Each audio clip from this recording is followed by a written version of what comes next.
I'll try and get this out there as quick as I can.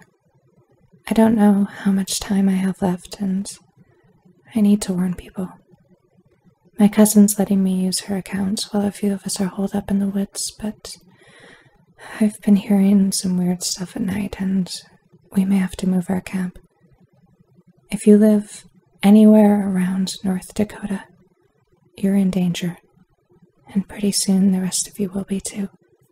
I haven't seen anything on the news yet, but I figure it's only a matter of time.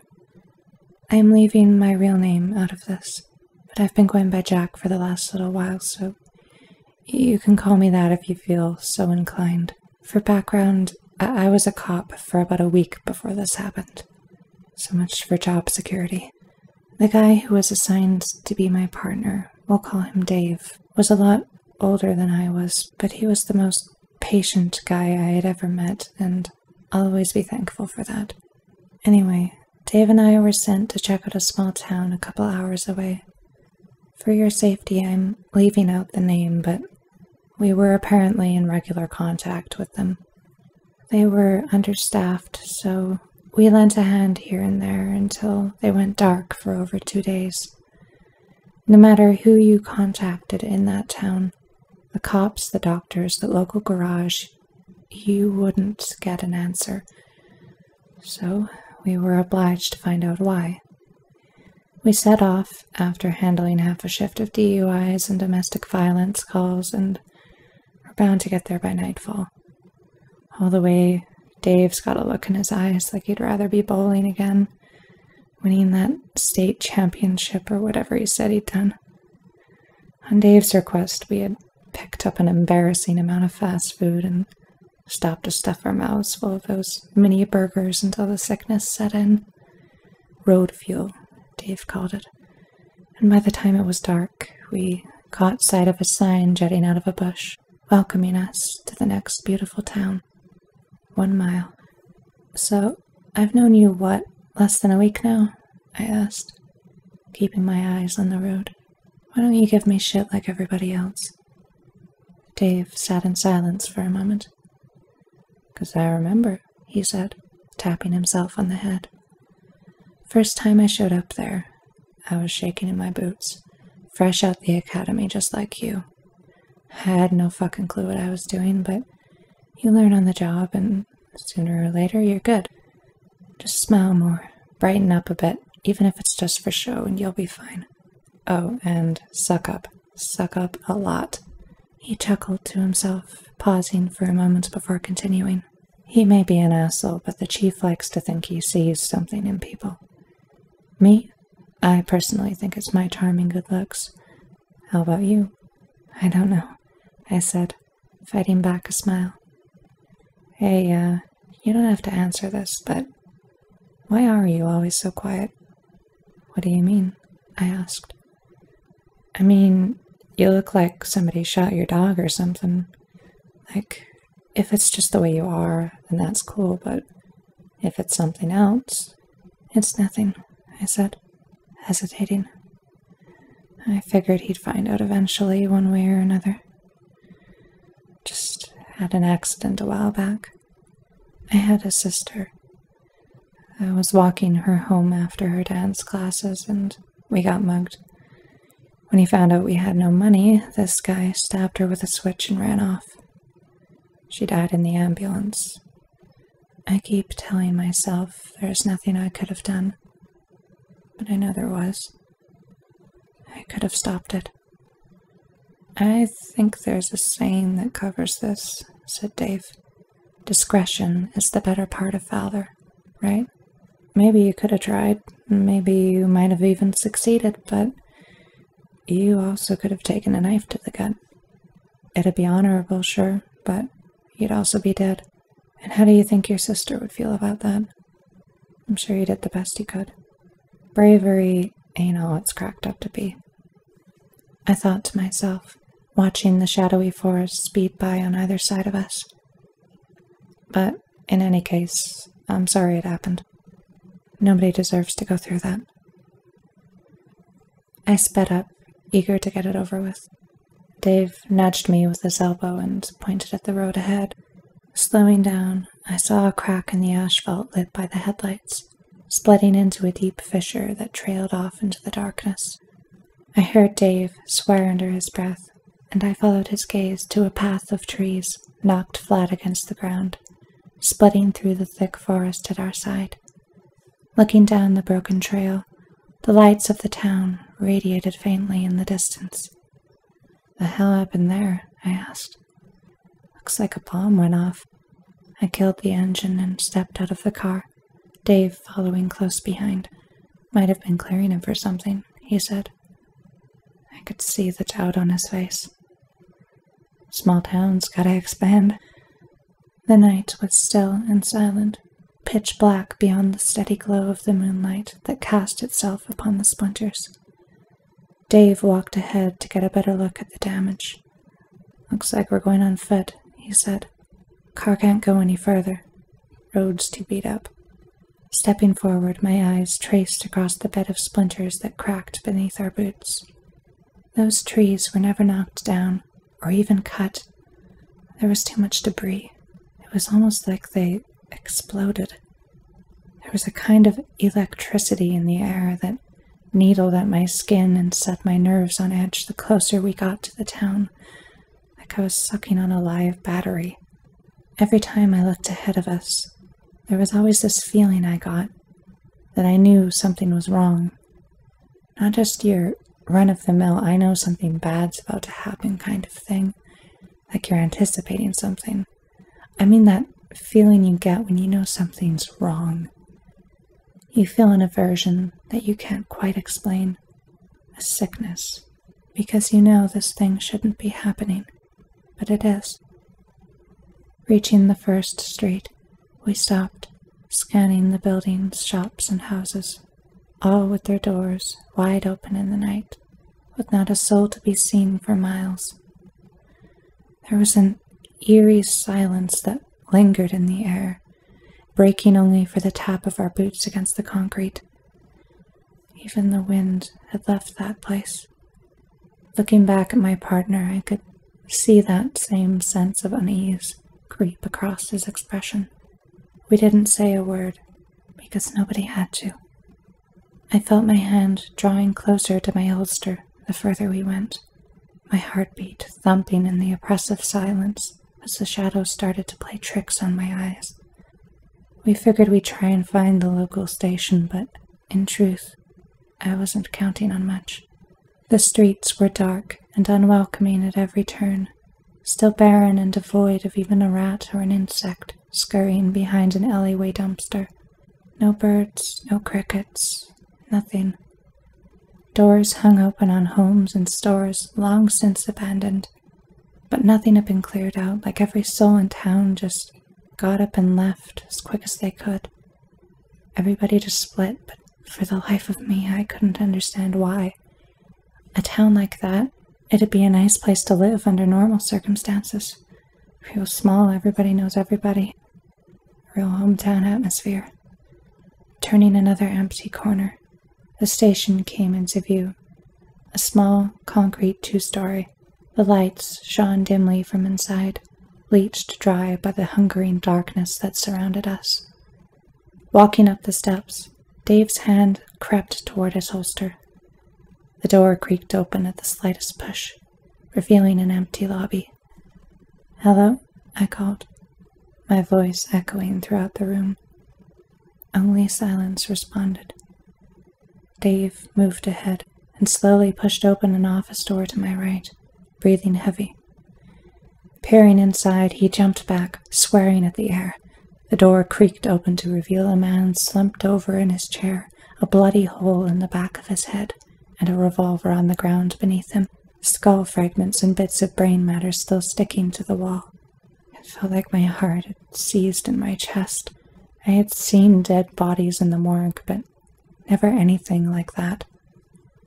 An old cassette player sat on the desk in front of him, covered with flecks of dried blood. Stepping into the room, I pushed the man back, revealing a Walter Bennett stamped onto his shirt. "Look up a Walter Bennett in the registry," I said, turning back to Dave. He left the room, footsteps trailing off toward the front desk. Eyeing the cassette player, I leaned in to rewind the tape inside and pushed play. A horrible static hissed in the background, broken only by the stuttering, shaken voice of a man. "To anybody who finds this tape," he stammered. "To anybody that's left, listen very carefully to what I'm about to say. Everybody in this town is dead. Wherever you came from, you need to leave right now. Get anybody you care about and hide.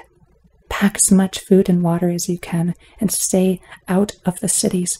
They'll eat them first. We're sorry. We're sorry about everything. They made us do it." A gunshot sounded, and only the steady shift of the static remained. My fingers clenched as a cold tingle shot up my spine. A heartbeat in my ears drowned out the din, rising and falling in dread anticipation as my thoughts raced through my mind. "You okay?" Dave asked from behind, startling me. I turned to see him at the door. "I found out about that guy," he said. "He got discharged about 2 days ago. Paranoid schizophrenia. Had a mental breakdown on the job or something. What's with the tape?" "Call in," I said. "Get some people over here." Normally, I wouldn't have panicked like I did, but that place was something different. I felt like I was in danger. Looking worried, Dave took out his phone and called back, but didn't seem to get an answer. A minute passed, and he began to look concerned, giving up and punching in another number. Nothing. The fuck's going on here? Dave stepped inside and leaned against the wall, looking down at the cassette player. "What did it say?" he asked, the hiss of static still playing. He said, "Everybody in this town is dead." "Well, I could certainly see how one might come to that conclusion," said Dave, chuckling with unease. "Still, I don't think we're that far up the creek. This is a pretty small place. Chances are they're all off getting drunk somewhere. We'll find them eventually, don't worry about it." He paused, looking down at the floor. I knew he was just trying to calm me down, but his face told me the truth. He didn't believe a word he was saying. Something had gone terribly wrong, and we both knew it. The static hiss radiating from the cassette player suddenly grew. A feeling of unease washed over me as another sound pushed through in the background, slowly overriding the chaotic crackling before evolving into an inhuman shriek that set my nerves on fire. Cringing in pain, I fell to my knees, struggling to look back at Dave seizing madly upon the floor, like every sense he had was being raped by the horrifying noise. Blood trickling from my ears as my vision buckled, I lunged at the cassette player and slammed my fist down on the stop button.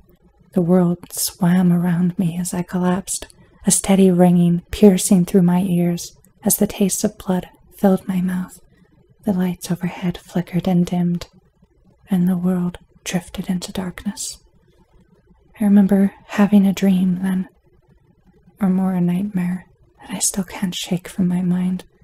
The skies were rolling overhead like a storm, but they were the color of an infected bruise.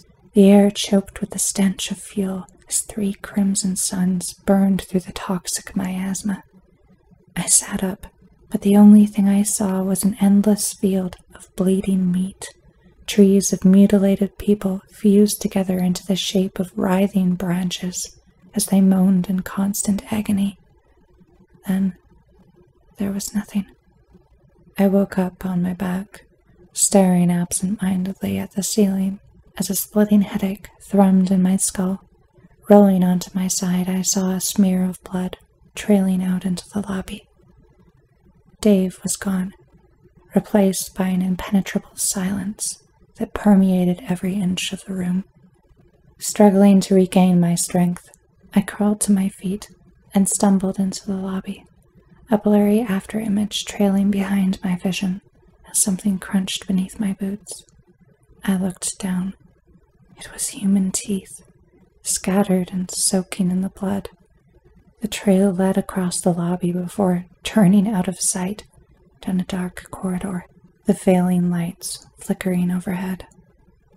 I followed it, shambling forward in the remnants of my delirium as the last of my senses returned to me. Looking down the hall, the trail dispersed into a spatter of fresh droplets. As I walked, the light grew dimmer, giving way to the encroaching shadows.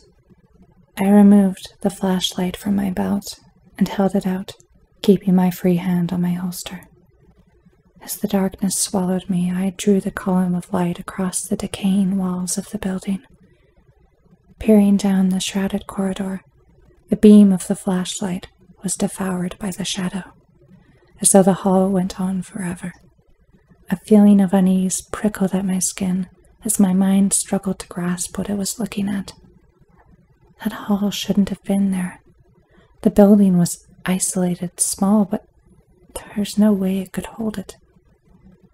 I remembered, or I don't know. I only saw the front and the sides, and it was dark out, so I could have missed something. I figured I must have. It was the only way it made any sense. A feeling of vertigo swam within me as I stepped out into the void, creeping forward and anticipating the worst. The further I went, the more I noticed the ashen markings of astrological symbols that began to crowd the walls, the ceiling slowly extending out of sight as the corridor seemed to narrow around me, instilling me with a sense of harrowing claustrophobia. My boots crunched upon something again, and I looked down to see another trail of fresh blood stricken across the concrete, human teeth and fragments of bone scattered within it. Scratch marks swept through the spatters of crimson and dug deep into the walls, broken nails jutting out of the sweeping fissures, as though someone had been dragged into the darkness beyond. A muffled cough sounded in the distance, followed by a patter of footsteps that steadily drew closer to me. I drew my weapon and aimed it down the hall, finger on the slide as my hands shook with terror. I twitched as a shadow passed over the beam of my flashlight, revealing my partner, stumbling haggardly toward me. A deep sheen of blood coated his face, panicked and distressed. "Run," he spat, coughing as I moved. "Get out of here." I ran to catch up with him as he passed by me, heading back into the lobby. "It's coming," he gasped again, throwing himself against the doors and blundering out into the night. He collapsed upon the pavement, writhing and screaming in the blinding shade. He was hysterical, looking like something had ripped his mind in two and cast him out into the dark. I held him down, and he looked up at me, his eyes filled with fear and adrenaline. "It's here," he said, his voice trembling as he repeated the phrase over and over again. "It's here, it's here, it's here, it's here." I felt a prickling sensation on the back of my neck as a sudden paranoia invaded my mind. Something was watching me. Something in the sky. I looked up, but saw only blackness above. The moon was full, but the stars were gone. I felt a sensation of absolute dread, like I was less than a pinprick of dust that was about to be wiped off the face of the universe. My hands shaking with fear, I looked back at Dave, but his seizing had stopped, and he fell still. He laid face up on the ground, thick arches of blood trickling down from his nose and ears, and tracing patterns on the concrete beneath him. I backed away from his body, still struggling to comprehend what had just happened. I pressed my fingers down upon his neck, feeling for a pulse, then held my hand above his mouth, waiting for the faintest breath of air. Nothing. The realization crept in slow, playing at my senses as it swallowed my disbelief. He was dead, and he had seen or felt something in this place. Something dangerous. My mind jumped back to the decaying memory of the noise, flowing out of the tape recorder like a symphony of nightmares. Already my brain picked and prodded at the thought, struggling to shut it out and forget it ever happened. Something was just wrong about it. It was almost like it wasn't a sound at all, or just a force pouring into my head as my body fought to reject it. A deadly silence filled my ears as the present came rushing back. I was alone, surrounded by a darkness that drowned every nook and crevice in its shadow. The lights of the police station flickered out behind me, leaving only the hollow, moonlit skeleton of the structure, its presence befouling the air with an aura of seething dread. The memory of the hallway lingered in the background, threatening my curiosity and egging on some diluted sense of vengeance that brewed within my mind. I could go back. It was always a possibility. But what would I look for? What could I really do? Nothing. There was no sense in risking my life for nothing, I figured, and if that makes me a coward, then a coward I am. I didn't even care. Discretion is the better part of valor, right? At least, that's what I wanted to believe. I could hear Dave's voice screaming in my head, belittling me as I crawled to my feet. That's when I felt the presence return. Something in the sky. I looked up and heard a sound that I still can't rightly explain. It was like a cross between a yowling hyena and an elephant, though I couldn't see anything but darkness up there. I knew that something was moving. A hot, putrid wind panted against me like something immense was breathing on me. It was watching me, but it didn't strike. It just let me stand there. Trembling and shaking with any thoughts of vengeance purged from my mind by absolute fear, I turned away from the station and started to make my way back. I glanced at the phone on my hip as I moved, wanting to give it another shot, if only to hear the voice of another human being. But something in my instincts called for silence. Everywhere I went, I still felt like I was being watched, as though 1,000 eyes were following my every movement. Yet every time I shot a glance over my shoulder, the streets would be empty, and the skies would be dark. I spun around once more, facing the barren vastness of the night. Even then, a tingle ran up my spine as I felt the eyes tracing my features, devouring every drop of paranoia. I'd constantly catch shadows moving along the edges of my vision, but whenever I looked, they'd be gone. Eventually, I reached the tree line, the broken passage of toppled timber still bathed in the moonlight, inviting me onward. I tried to peer into the distance, but couldn't see far enough to catch a glimpse of my cruiser. Our cruiser. I stepped forward, listening to the twigs and fallen branches snap beneath my feet.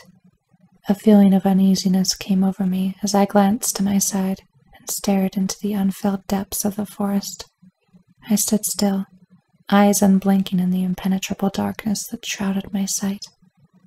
I could feel a part of my mind trying to convince me that things were moving through the shadows, obscuring the dim rays of moonlight for only a second before carrying onward through the trees. I tried to convince myself that it was just a wild animal, but I knew better than that. My eyes panned across the darkness again. A feeling of dread washed over me as I fixated on a particular spot within the gnarls, but I couldn't say why. I traced over the area again, terrified and confused until a sliver of moonlight illuminated a trail of viscera stricken across the ground. What looked like a ragged spinal column hung loosely from a hole in the tree. I stepped toward the blood-stained evergreen and removed the flashlight from my belt, switching it on and shining it within the hole. The light revealed a cache of mangled flesh winding upward into the tree, like it had been hollowed out and filled with the aftermath of an industrial accident. I stepped back as a fetid smell wafted up from the hole, forcing me to gag. I let out a loud cough, struggling to muffle it at the last moment, but failing entirely. The feeling of being watched intensified, as though I had offended some malign presence. Turning away from the forest, I began walking at a brisk pace toward my car, throwing cautious glances over my shoulder as the unnerving feeling persisted. Picking up speed, I scampered and vaulted over the rows of felled trees that barred my path, hoping that by some miracle I wouldn't lose my footing. The shifting cracks of snapping branches approached just out of sight, my mind struggling to differentiate between my own blunderings and those of the unseen horror that stalked me. But I could have sworn that I heard something following me. As I leapt over another log, the cruiser slipped into view. My limbs burning with exhaustion, I threw another glance over my shoulder, dashing quickly toward the vehicle. Nothing. I stopped as I reached my destination, turning once more to the shattered woodland as I struggled to catch my breath. Scanning the shadows, all was still, the dying lights of the town radiating through the blackness. I entered the car and started the engine. Hands shaking aimlessly on the wheel, I turned the vehicle around and drove off into the night, falling into a familiar daze. Everything felt like a dream, but I was helpless to wake from it. Somebody or something killed my partner, maybe the presence that followed me or whatever made that awful noise. The same thing happened, right? Both made him seize and bleed out. When he came running out of the dark in that hallway, I don't think I ever saw anybody that scared before. And I just left him there, dead on the ground. There was nothing I could do. Looking ahead, the road began to bleed into the night. The reach of the headlights withered further and further until all I could see was a thick wall of darkness. A lingering fear grew within me as the blindness set in, images of my car swerving off the road flickering through my mind until the yellow divider crept into existence once more. The wall of shadow slowly dispersed, and I found myself speeding straight down the road. A feeling of relief swept over me, only to be snatched away as I shot a glance to the side. Slowing the car, a sinking feeling weighed upon my mind as a dip in the tree line slipped into view. Mystified, I stared down the shattered path of trees, the lights of the town gleaming deliriously in the distance, mocking the dying sliver of hope that I still clung to. My mind struggled to comprehend what had happened. It was like I had never left, or gone in a circle without knowing it, but that wouldn't work either. I looked at the map. It's just one road, straight down the line. None of it made any sense. I turned the car around and went back the way I came, but it wasn't long before the darkness flooded in, and I was driving blind through the shadow.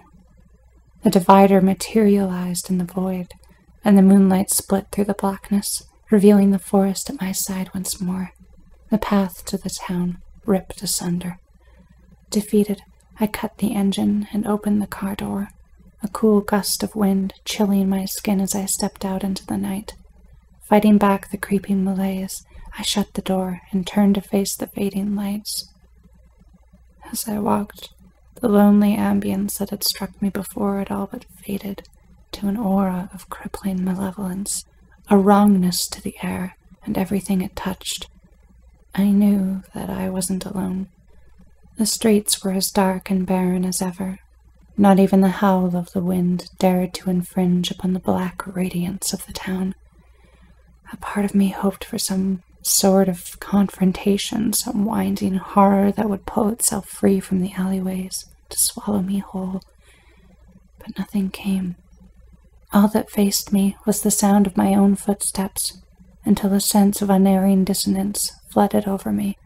A short ways ahead stood the police station, dark and empty beneath the sinister moonlight. I picked up the pace, still scanning the building for whatever seemed to disturb me. Then I saw it.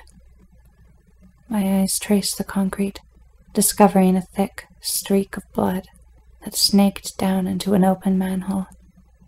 Dave's body was nowhere to be found. I panicked. He couldn't have been alive. I checked. He had stopped breathing. He didn't even have a pulse. There was just no way. I walked toward the manhole and looked down into the darkness, a faint buzzing coming from below. The pale moonlight that shone upon the concrete began to slowly fade to a deep crimson, and as I looked up, I saw streaks of blood begin to drip down across the full moon, obscuring the pristine lunar surface until only a glowing red remained. Feeling like I was slowly losing my mind, I looked down at the open manhole. I didn't want to go down there, but I didn't have much of a choice at that point. I unclipped my flashlight and turned it on, shining it down into the depths of the sewer. Only the walls of the grime-coated shaft were illuminated by the light, the bottom nowhere in sight. Hesitating for a moment, I lowered myself down into the manhole, gripping the ladder tight as I descended. The shaft was cramped and claustrophobic, and the crimson moonlight that once shone from above had all but slipped into a dark obscurity. Soon the bottom came into sight, the flashlight revealing a dirty concrete floor. I dropped down from the shaft, landing with a soft thud that felt like a gunshot in the overwhelming silence. No, it wasn't entirely silent. That buzzing was still there. I swatted at a fly that landed on my cheek. I shined the flashlight down the dark corridor, illuminating a long tunnel that forked in the distance, swarms of flies buzzing through the light. As I walked forward, I noticed the thin film that covered the ground, rising in random locations to form small, soupy pustules that crawled with maggots and flies, like the floor was the hide of some diseased beast. I approached the fork in the tunnel and began to hear the sound of breathing in the distance. I stopped, shining the flashlight down the corridor to my left. The pitch darkness seemed to swarm around the column of light, revealing nothing but a distant expanse, shrouded with flies. Swatting the insects away from my face, I turned toward the other corridor, trailing the small spot of light slowly across the ground, before revealing a spatter of blood. Terror prickled at the back of my neck as I shifted the light to the side, revealing a grotesque mound of gore slumped against the wall. The decaying remains looked as though they had been run through a meat grinder, to the point that it was difficult to tell whether the corpse belonged to a human or an animal. My eyes caught sight of a shredded hand answering my question, if not for the single dilated eye embedded in its open palm. I turned away from the disturbing sight and began to walk down the other corridor, struggling to fight back the overwhelming sense of nausea and the lingering fear for my life. The sound of labored breathing grew around me, as though it were coming from the walls of the tunnel. I shined my light across the festering brick, revealing strands of diseased and necrotic meat that wound beneath the crumbling surface, so the sewer had been built within a living, breathing organism. Continuing down the passage, the flashlight illuminated an old wooden door set at the end, a bloody handprint stained upon the yellow coat of paint that slowly peeled away from its surface. I approached it, listening closely for any sound on the other side. I gripped the handle, feeling the warm dampness of its surface as I fought back the fear that surged through my veins. Every facet of my being screamed at me, begging me to turn away. A fleeting image of my partner flashed through my mind, but faded just as quickly, giving way to the truth that had been worming its way through my thoughts ever since my escape attempt. I could have kept driving. I could have kept trying to drive away, but I didn't. I could have tried to call someone. Whether it would have worked or not, I gave up. I barely even made an effort. I knew then that some part of me wanted to be there. I felt like I deserved it, Why should I leave, right? What did I really have to live for? Anticipating death, I opened the door and shined my light into the darkness before me, swarms of flies buzzing through the air. I stepped forward and swept the beam across the expanse. I stood within a vast chamber of dimensions unknown, with any attempt at revelation unveiling only the dark radiance of the beyond. I advanced, feeling an overwhelming sense of smallness in the trembling void, spinning as flies began to crawl upon my lips and writhe beneath my clothing. The further I walked, the pestilence that had consumed the ground slowly faded to a creeping blanket of raw flesh that reminded me of my nightmare, tendrils of meat snaking between panting razor-toothed maws that jutted up from the crawling hellscape. I felt like I was walking through the organs of some eldritch horror, the stench of death choking the air as the swarms of flies only grew in number. There was something else, though, beneath the nauseating miasma of decay, something that made my head throb with pain. It smelled almost like fuel. Then the light illuminated something entirely different. Hundreds, if not thousands, of mutilated bodies towered high into the air upon the dark terrain of bleeding meat.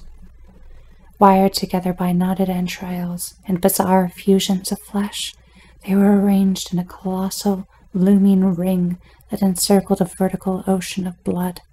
Defying all natural laws of the universe, it warped and corroded the air that surrounded it, as if the ring contained some immense gravitational force.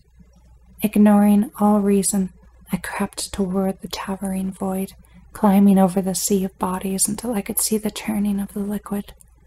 I stopped before the pool, standing only a foot away from its influence. Staring into its depths, I felt as though I were sifting through infinity. Time around me began to slow to a crawl, my thoughts devoured by the harrowing abyss. A feeling of unerring wrongness began to flood over me, unnerving every sense I knew existed. Wincing in pain, I reached toward the pool, as though hypnotized. As I stood there, it began to dawn upon me that the turning depths were not what truly disturbed me. It was whatever lurked beyond them. I was staring into a portal to another place, another dimension. I don't know how to make sense of what I saw in that moment. Possibilities flashed through my mind, though none that I could rightly describe. That gateway, that aberration, was beyond me. But whatever it was, whatever I would see, would it really answer my questions? My hand still lingered in the air, warped by the lensing effect of the pool. A feeling of morbid curiosity egged me onward, but the fear began to swallow me whole.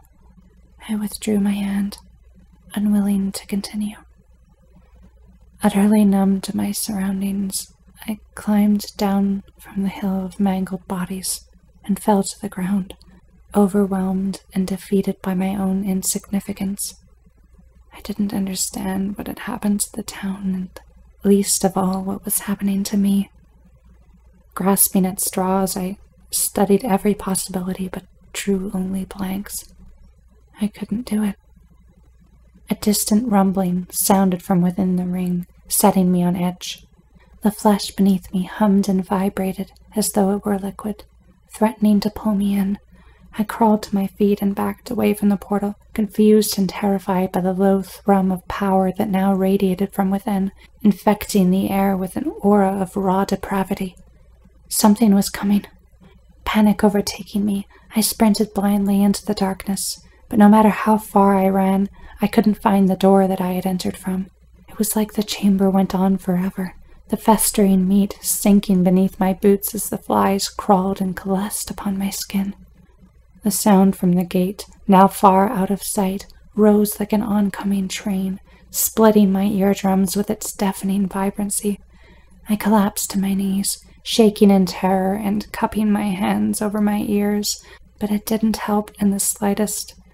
It was like the sound wasn't entering through my ears but through my mind, unhinging every sense I had as the pain within me steadily grew. A familiar whine began to rise from the crescendo, utterly immune to any feeble attempts to shut it out. It sounded like every noise that I had ever feared, bound together into an incoherent, gibbering scream, yet still somehow separate. It burned my senses to dust as I curled up on the ground, helpless to resist it. As the mad symphony reached its peak, my skin began to shift upon my bones, as though 1,000 insects writhed beneath the surface. I sensed another. All at once my mind began to ache. The wailing presence of whatever now lurked in the chamber sent me into a reeling delirium. My skin began to melt away before my eyes, racking me with a blinding pain as the viscous soup threatened to slough off my bones, shifting from solid to liquid to solid again.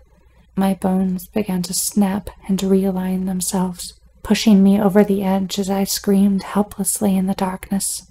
The world around me began to spin as a whirling shadow overcame it, and I knew that I was dying. The last tinges of pain surged through my body until I finally let go and felt myself slip away. I don't know how I survived, but I woke on my back, my eyes blinded by the glare of daylight. But something was wrong. The sky was a toxic miasma of rolling violet clouds, the sun burning crimson through the otherworldly chaos.